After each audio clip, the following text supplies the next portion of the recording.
feelings for the stranger finger my mind. Every time I see him, I take a deep breath so that I can taste every last detail of his face. His facade is applied by the gods themselves, admiring the splendor that he renders to the world. He tickles my body with his presence, and his smile delivers an absolute essence of lust. His tape line accentuates his face, while his darkness begins to enlace my heart.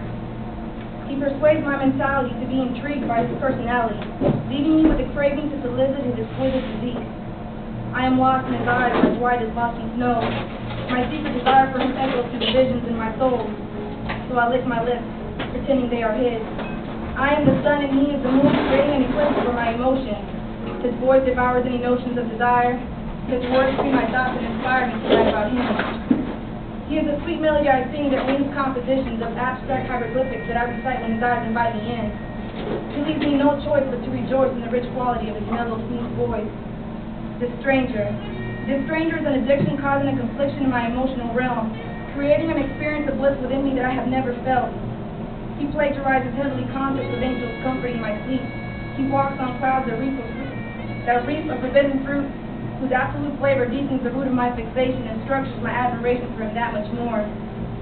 Satan himself could never convey me a deeper temptation than the one which he supplies, because, aside from his looks and his vocabulary, his self-preservation is extraordinary. He entices and rises the waves in my ocean of devotion to take a quick listen to his world. This ode of my adoration is a mere release from an emotional tension causing an underground frustration. To cope with this vexation, I write sonnets of my attraction that assemble ensembles of passionate lovemaking. I jot down endless haikus of me and yous and rhythmic imagery of tribute that define his many fine features. So I rehearse free verse of affectionate words that illustrate a mental picture of what he does to me. He provides me with serious yet mysterious thoughts of beauteous scenery that leave me mesmerized and moisturized in unmentionable places. He floods my eyes with indecent scenes that exploding between my thighs and leave me bathing in a pond of wet dreams. I just want to soothe his mind with lines that smell like rainy days and rub his body with poetry that takes his breath away.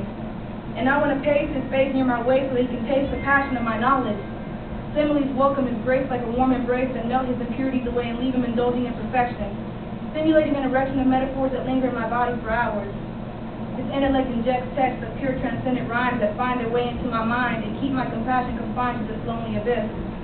But I see him through his voice and his smell, and I feel him through his words and his smile, and I hear him in my dreams.